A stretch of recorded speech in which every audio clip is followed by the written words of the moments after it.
नमस्कार, आप देख रहे हैं न्यूज 18। मैं हूं आपके साथ मेनका चौधरी। अपना उत्तराखंड में आपका स्वागत है। बात सीएम पुष्कर सिंह धामी की करते हैं, जिन्होंने पिथौरागढ़ में सहकारिता महोत्सव का उद्घाटन किया और इस दौरान केंद्रीय राज्य मंत्री अजय टम्टा मौजूद थे। सीएम धामी ने कई विकास योजनाओं का शिलान्यास किया, लोकार्पण भी किया। सीएम धामी ने कहा कि सरकार किसानों के हित के लिए लगातार काम कर रही है।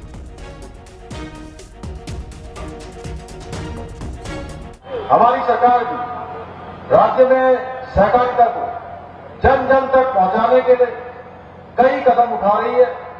इसी का परिणाम है कि पूरे देश में बहुउद्देशीय सहकारी समितियों के कंप्यूटरीकरण के कार्य की शुरुआत उत्तराखंड से ही हुई है। आज प्रदेश की सभी 671 सहकारी समितियों के कंप्यूटरीकरण का कार्य पूरा हो चुका है। उत्तराखंड सहकारी संघ द्वारा मिलेट मिशन योजना के अंतर्गत जहां पिछले वर्ष किसानों से मंडवा की खरीद एमएसपी 42.90 प्रति किलो की दर से की गई, वहीं इस वर्ष किसानों को और अधिक लाभ पहुंचाने के लिए मंडवा की खरीद को 48.86 प्रति किलो की दर से की जा रही है। सीएम पुष्कर सिंह धामी पिथौरागढ़ के दौरे पर हैं। सीएम चाइना बॉर्डर के पास बसे मिलम गांव पहुंचे, जहां उनका स्वागत किया बीजेपी कार्यकर्ताओं ने। स्थानीय लोगों ने भी जोरदार स्वागत किया मुख्यमंत्री का। वहीं सीएम धामी ने कहा कि आईटीबीपी के जवानों के साथ मुलाकात के बाद उन्होंने यहां पर लोगों को संबोधित किया और कहा कि सीमांत क्षेत्रों में आईटीबीपी के जवान तैनात हैं, जो विषम परिस्थितियों में भी अपनी सेवा दे रहे हैं। मुख्यमंत्री ने आईटीबीपी की जमकर तारीफ की। आपने बताया कि 14-15 डिग्री माइनस तापमान चला जाता है। ऐसे समय में यहाँ काम करना, यहाँ पर सेवा देना, सच में उसकी जितनी प्रशंसा की जाए वो कम है।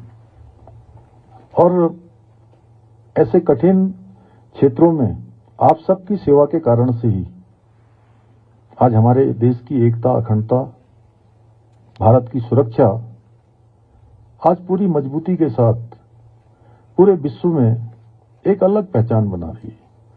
हमारे सीमा सुरक्षा बल हमेशा से अपने अदम्य साहस, पराक्रम और अपनी सेवा से हमेशा से भारत के तिरंगे को शान से लहराने का काम करते रहे हैं। देशवासियों का सीना हमेशा ऊंचा करते रहे हैं।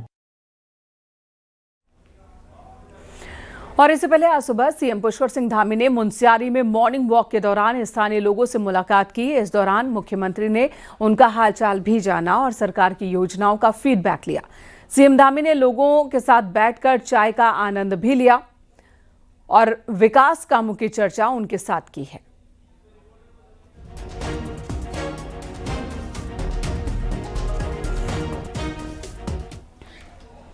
गढ़वाल में आज पहाड़ों पर जाने वाले यात्रियों को दिक्कतों का सामना करना पड़ रहा है। परिवहन महासंघ ने कॉमर्शियल गाड़ियों का चक्का जाम किया, जिसकी वजह से सभी छोटी बड़ी कॉमर्शियल गाड़ियां बंद हैं। यात्री परेशान हो रहे हैं। सामान की आपूर्ति पर भी इसका असर दिख रहा है। परिवहन महासंघ ने टैक्स बढ़ाने के खिलाफ 10 और मांगों के साथ चक्का जाम किया है। वहीं देहरादून में सचिव स्तर की बैठक में 6 मांगों पर आश्वासन मिला, लेकिन ऑटोमेटेड टेस्टिंग स्टेशन पर अभी भी पेंच फंसा हुआ है। हम तो इटावा से आए और मुझको घनसाली जाना है। तो क्या हुआ, अभी रोडवेज से आपको उतार दिया? रोडवेज से उतार दिया गया। हम लोग सुबह से खड़े हैं यहाँ पे, कोई गाड़ी नहीं मिल रही है और हमें बड़ी परेशानी हो रही है। कहाँ जाना था? प्रताप नगर में। पूरी बंद कह रहे हैं सब? हाँ, पूरी बंद कह रहे हैं। परिवहन महासंघ ने टैक्स बढ़ोतरी और एटीएस सेंटर चालू कराने के उसमें आज एक दिन का चक्का जाम रखा है। इसमें यहाँ पे सब वाहनों को आप देख रहे होंगे रोका जा रहा है। जो जहाँ से आ रहा है उसको वापस की, आप लोग वापस जाइए। आज चक्का जाम है। यही नहीं, पहाड़ में, पूरे पहाड़ में सब जगह रोका जा रहा है। पूरे गढ़वाल में आज चक्का जाम है और सफलतम चक्का जाम है। गढ़वाल के पहाड़ी इलाकों में चक्का जाम का ज्यादा असर है। देहरादून में city bus association, auto Vikram सभी का संचालन सुचारू रूप से चल रहा है। संवाददाता भारती सकलानी ने हालात का जायजा लिया, आपको दिखाते हैं। प्रदेश में आज गढ़वाल मंडल में खास तौर पर टैक्सी और मैक्स की स्ट्राइक चल रही है और देहरादून से जो गाड़ियां भी ऋषिकेश जा रही हैं उन्हें ऋषिकेश में ही रोक लिया जा रहा है। Doon Garhwal tracker jeep commander कल्याण एवं संचालन समिति ने इस स्ट्राइक का आह्वान किया है और इनकी ये मांग है कि जो फिटनेस सेंटर्स खोले गए हैं वहाँ इनको परेशानी आ रही है। क्या दिक्कतें आ रही है मैडम? एक तो आपको पहले तो आपके चैनल का बहुत बहुत धन्यवाद जो आप हमारे पास आए हैं। इसमें एक तो टैक्स में उन्होंने वृद्धि की है, एक फिटनेस सेंटर में जो कर रहे हैं वो लाल थप्पड़ दे रहे हैं जबरदस्ती, और नंबर दूसरा घर घर से डग्गामारी हो रही है और कई परेशानी आ रही है। हर चौराहे में गाड़ियाँ भर रही हैं डग्गामारी रूप में। ये यहाँ पर लोग सिटी बसें रुकती हैं, पीछे रुकती हैं, मैजिक रुकते हैं, तो पूरे प्रदेश का ये हाल हो रखा है। क्या बताएं आपको? लेकिन प्राइवेट मनमानी कर रहा है, प्राइवेट में किसी का संज्ञान नहीं है। हमारी जो 3000 में फिटनेस होती थी वो फिटनेस इन्होंने 15,000 रुपये की कर दी है फिटनेस सेंटर खोल के। तो इसलिए आज हम लोगों की एक दिन के लिए फिलहाल कुछ मांगों पर तो सहमति बन गई थी, लेकिन आप लोगों की उन्होंने ये कहा जी कि हम जो है साल भर में 5% एक्स्ट्रा लेंगे सर्विस फिटनेस पे। इस प्रकार से हमारी लोगों की स्ट्राइक है। हालांकि ऋषिकेश में लोगों को ज्यादा दिक्कतें पेश आ रही हैं। सिटी बस एसोसिएशन इस स्ट्राइक से दूर है। इसके अलावा विक्रम ऑटो ने इस स्ट्राइक का समर्थन नहीं किया है। कैमरा पर्सन दीपक उपाध्याय के साथ न्यूज़ 18 के लिए देहरादून से भारती सकलानी उनियाल। रुद्रपुर से खबर, जहां पर एक टीचर की जलने से संदिग्ध परिस्थितियों में मौत हुई है। इस मामले में घर के केयरटेकर अजय मिश्रा से पूछताछ जारी है। पुलिस के मुताबिक 52 साल की असिस्टेंट टीचर सुषमा पंत अपने पिता के मकान में रहती थी, जिसका केयरटेकर यूपी का अजय मिश्रा है। अजय ने ही पुलिस को जानकारी दी थी कि मंगलवार को मृतक सुषमा अपने कमरे में बंद है। पुलिस ने देखा तो वो जल चुकी थी। मामले को पुलिस ने संदिग्ध माना है। फिलहाल अजय मिश्रा से पूछताछ हो रही है। मृतका मूल रूप से अल्मोड़ा जिले की रहने वाली हैं और किच्छा के एक सरकारी स्कूल में पढ़ा रही थी।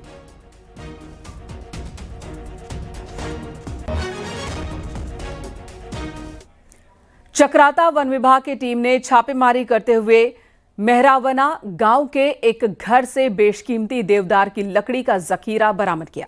75 अवैध देवदार के स्लीपर बरामद किए गए। हालांकि आरोपी इस दौरान भागने में सफल रहा। वन विभाग की टीम ने अवैध लकड़ी को कब्जे में लिया। 4 आरोपियों के खिलाफ नामजद मुकदमा दर्ज किया है और आरोपियों की तलाश जारी है।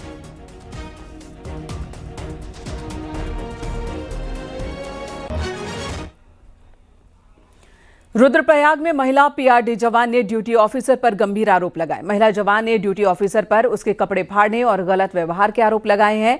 महिला पीआरडी जवान ने पुलिस से पूरे मामले की शिकायत की और कार्रवाई की मांग की है।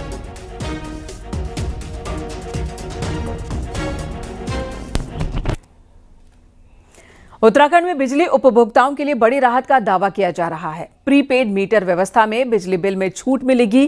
टैक्स में भी उनसे रियायत बरती जाएगी उन पर।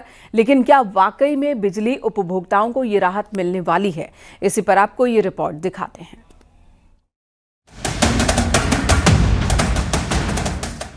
उत्तराखंड में शुरू हो रही है स्मार्ट पोस्टपेड और प्रीपेड मीटर व्यवस्था।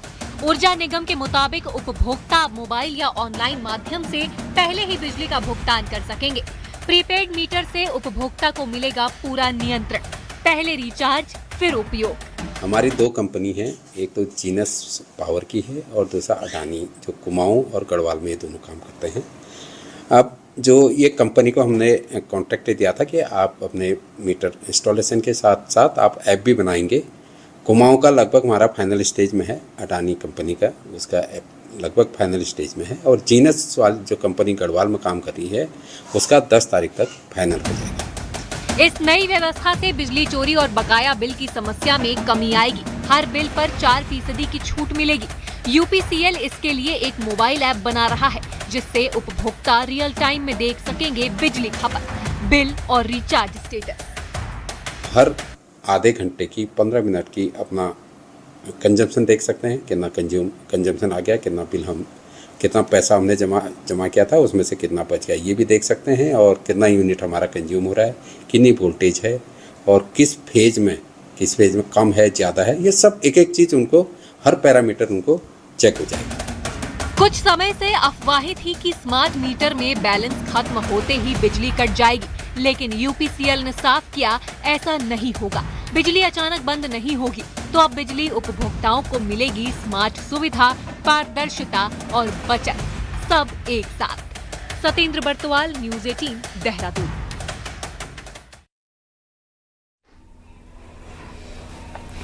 जोशीमठ में भालू की दस्तक ने लोगों में दहशत बना दी है। कई दिनों से लगातार भालू दिख रहा है। इस इलाके में लोग अपने घरों के आसपास पटाखे जलाकर भालू को भगाने की कोशिश कर रहे हैं। जोशीमठ के नोग मोहल्ले की ये तस्वीर आप देख रहे हैं, जहां पर एक भालू दिखा और वो घर के आंगन तक पहुंच गया था, जिसके बाद लोगों ने पटाखे जलाए और भालू को भगाया। स्थानीय लोगों ने वन विभाग से भालू को पकड़ने की मांग की है।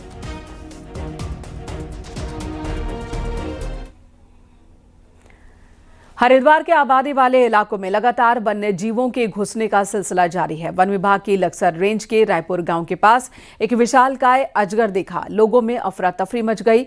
गन्ने के खेत में तकरीबन 15 फीट लंबा ये अजगर था।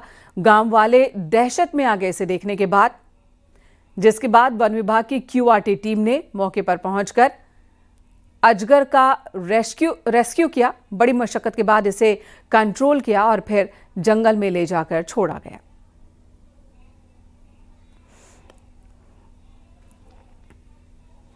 उधर रुद्रप्रयाग के जौंदला गांव में गुलदार दिखा। गुलदार ने एक शख्स को अपना शिकार बना लिया। बताया जा रहा है कि मृतक अपने घर के बाहर बैठा था, तभी घात लगाए गुलदार ने उस पर हमला कर दिया और गुलदार उसे घसीटता हुआ काफी दूर तक ले गया। आज वन विभाग की टीम ने शव को जंगल से बरामद किया।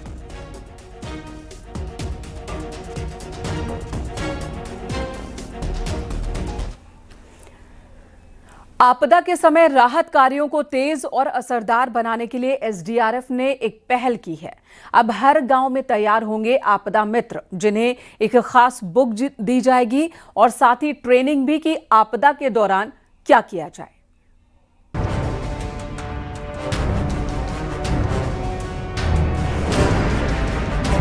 उत्तराखंड एसडीआरएफ हर गांव में आपदा मित्र तैयार करने जा रही है और इसके लिए खास ट्रेनिंग होगी। यही नहीं, ट्रेनिंग के लिए एक विशेष बुक तैयार की है, जिसमें आपदा के दौरान काम आने वाले टूल्स और उनके इस्तेमाल की पूरी जानकारी दी गई है। अब एसडीआरएफ की टीमें हर गांव में जाकर आपदा मित्रों को ट्रेन कर रही हैं। बहुत आसान शब्दों में जो भी इक्विपमेंट्स हम लोग इस्तेमाल करते हैं उसको लोग समझ पाएँ, उस तरीके से इस बुक को डिज़ाइन किया गया है। और फोकस इस बात पे है कि ज़्यादा से ज़्यादा लोगों को जो इक्विपमेंट्स हैं, जो डिजास्टर रेस्क्यू के इक्विपमेंट्स हैं, उनके बारे में जानकारी हो। कोशिश ये है कि जो डिजास्टर का जो काम है उसमें जो आम पब्लिक है वो उसको भी हम जोड़ पाएँ। हर साल उत्तराखंड आपदाओं से जूझता है। ऐसे में एसडीआरएफ की ये पहल स्थानीय स्तर पर रेस्क्यू ऑपरेशन को मजबूती देगी। आपदा मित्र भी इस पहल को सराह रहे हैं। ये बुक बन रही है, वो कहीं न कहीं पे बहुत कारगर साबित होगी और जो भी वॉलंटियर्स होंगे स्थानीय, तो उन्हें जो जब ये बुक बन जाएगी तो इससे जो काफी जो शिक्षा प्राप्त हो जाएगी और उसके माध्यम से जो सब ये चीजें है जो सीखी। हर गांव में ट्रेंड आपदा मित्र और उनके पास ये खास बुक होगी। एसडीआरएफ की ये पहल आपदा प्रबंधन को जमीनी स्तर पर नई दिशा दे सकती है। देहरादून से न्यूज़ 18 के लिए सतेंद्र बर्तवाल की रिपोर्ट। राज्य स्थापना के 25 साल पर सरकार जहां अलग अलग प्रोग्राम कर रही है, राष्ट्रपति से लेकर प्रधानमंत्री तक के पहुंचने की तैयारी है, पर कांग्रेस अपने अलग प्रोग्राम की तैयारी में है। बीजेपी का कहना है कि कांग्रेस को इससे भी कुछ हासिल नहीं होने वाला।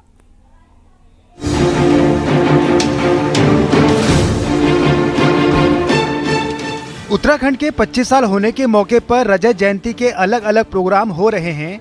जिस बीजेपी ने राज्य बनाया वो इस मौके को उत्सव के तौर पर बना रही है। 1 नवंबर से 11 नवंबर तक राष्ट्रपति से लेकर प्रधानमंत्री तक इस प्रोग्राम में शामिल होंगे, तो सरकार के सभी विभागों ने अपने अपने प्रोग्राम प्लान किए हैं। वहीं इससे हटकर कांग्रेस भी अपने प्रोग्राम प्लान कर रही है। कांग्रेस की तैयारी 11 की बजाय 15 दिन पूरे प्रदेश में प्रोग्राम करने की है, पर अब तक दिल्ली से इस पर मोहर नहीं लगी है। बीजेपी का कहना है कि कांग्रेस हमेशा अलग काम करती है, सरकार के प्रोग्राम को वो अपना नहीं मानती। वहीं कांग्रेस ने इस पर जवाब दिया है।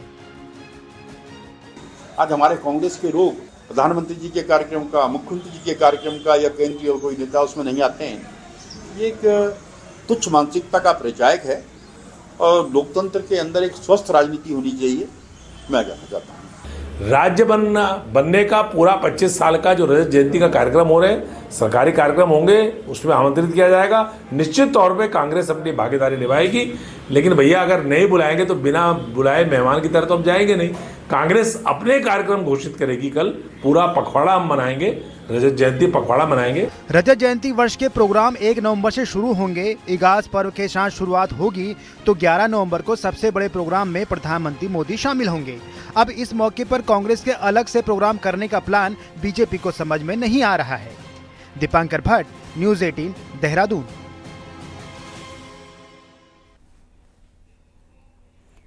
आज दिल्ली में उत्तराखंड कांग्रेस की बैठक होनी है। दूसरी तरफ कांग्रेस के सीनियर लीडर हरीश रावत पहाड़ पर हैं।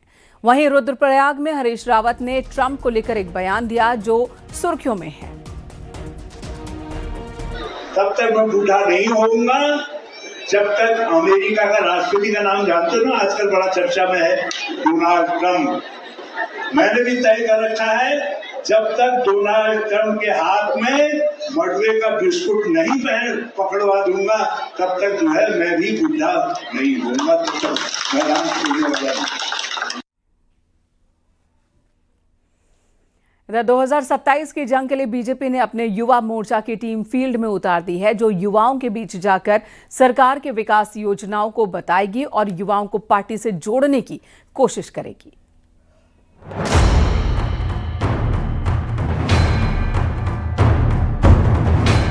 बीजेपी ने अपने युवा मोर्चा की टीम फील्ड में उतार दी है। पार्टी 1 बूथ 20 यूथ पर काम कर रही है, जिसमें एक बूथ पर 20 युवाओं की टीम जाकर पार्टी लाइन पर काम करेगी। इसके लिए युवाओं की टोली उतारी जा रही है। 1 बूथ 20 यूथ की संरचना बनाएंगे कि जिसमें प्रत्येक बूथ में हमारे साथ 20 युवा जुड़ेंगे और वो मिलकर संगठन का विस्तार करेंगे। लगातार उसमें राष्ट्रवाद से प्रेरित जो हमारी राजनीतिक विचारधारा रही है उसका विस्तार होगा। 2027 में हम चुनाव में फिर से कूद रहे हैं। 2026 एक चुनावी वर्ष के रूप में हमारे बीच होगा। युवाओं को साधने की बीजेपी प्लानिंग कर रही है, लेकिन बीजेपी के सामने एक चुनौती भी है। संगठन में उसके पास दमदार युवा चेहरों की कमी है। हालांकि बीजेपी नेता मानते हैं कि प्रदेश अध्यक्ष से लेकर कैबिनेट में कई मंत्री ऐसे हैं जो युवा और जनता की पसंद है।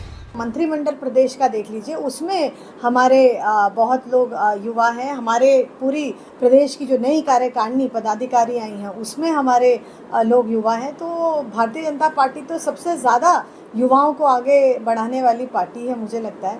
और संगठन भी युवा हो सकता है। हमारा प्रमुख संगठन ये भारतीय जनता पार्टी ने करके दिखाया भी है। उत्तराखंड में 36 लाख से ज्यादा युवा वोटर हैं जो किसी का भी गेम बनाने और बिगाड़ने में अहम भूमिका निभा सकते हैं। ऐसे में पार्टी का पहला फोकस युवाओं को साधने पर है। इसके लिए यूथ विंग को मोर्चे पर उतारा जा रहा है।